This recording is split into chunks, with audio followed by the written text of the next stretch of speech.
Halo, Assalamualaikum warahmatullahi wabarakatuh.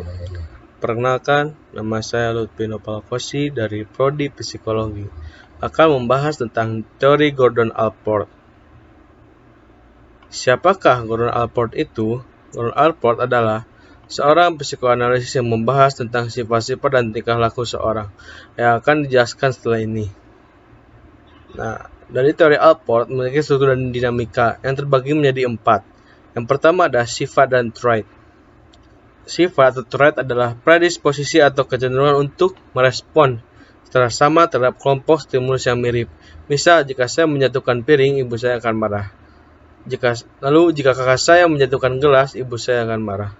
Bisa dilihat dari contoh sifat tersebut, ibu merespon sesuatu dengan sama. Lalu yang kedua ada attitude. Attitude merupakan merespon suatu kejadian dengan secara umum dan spesifik. Contoh seperti orang yang pelit berbagi akan susah mendapatkan teman di lingkungannya. Lalu yang ketiga ada habit. Habit merupakan kecenderungan merespon satu situasi atau stimulus. Misalnya orang yang pelit berbagi akan menolak berbagi dengan lingkungan sekitarnya. Lalu yang keempat ini ada type. Merupakan hasil dari konsep yang telah dijelaskan sebelumnya. Yang dapat ditemui seorang dan mengawali tingkah laku seorang. Nah, selanjutnya ada proprium. Apa sih proprium itu? Proprium mencakup semua aspek kepribadian yang menimbulkan kehidupan emosional, menjadi berbeda dari orang lain. Namun, di sisi lain menciptakan keseluruhan sikap, persepsi, dan tujuan hidup seorang. Sebagai contoh dari proprium adalah self-identity, self-esteem, self-image, karena contoh tersebut dapat berkembang dari dalam diri sendiri.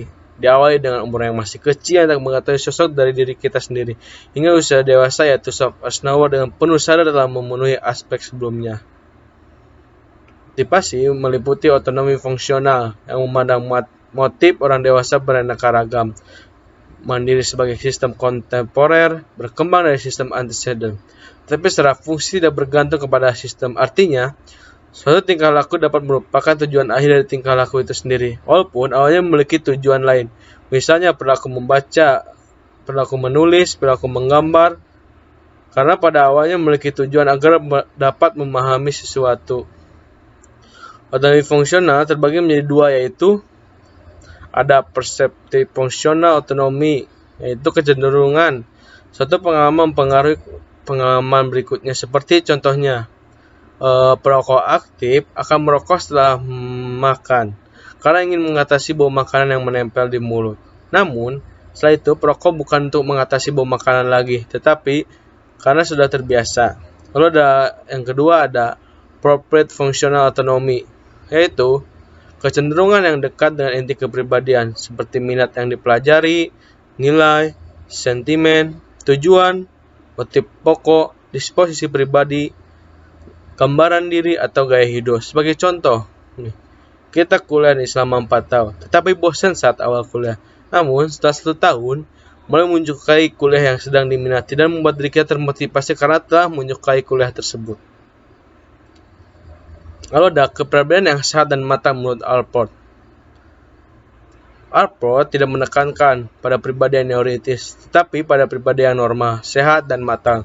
Ada beberapa kriteria dari pribadi yang matang, yaitu yang pertama, memiliki perluasan perasaan diri, yang artinya kemampuan untuk berpartisipasi dan menyukai rentang aktivitas yang luas.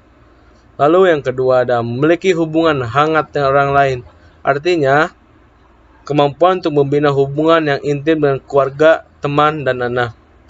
Lalu yang ketiga ada memiliki rasa aman secara emosional, artinya kemampuan menerima emosi diri dengan rasa aman tanpa tekanan. Lalu yang keempat ada memiliki persepsi realistis, artinya kemampuan memandang dunia ini secara objektif atau apa adanya. Sekian mengenai penjelasan dari Lutfi Nopal-Kosi mengenai Gordon Allport. Assalamualaikum warahmatullahi wabarakatuh.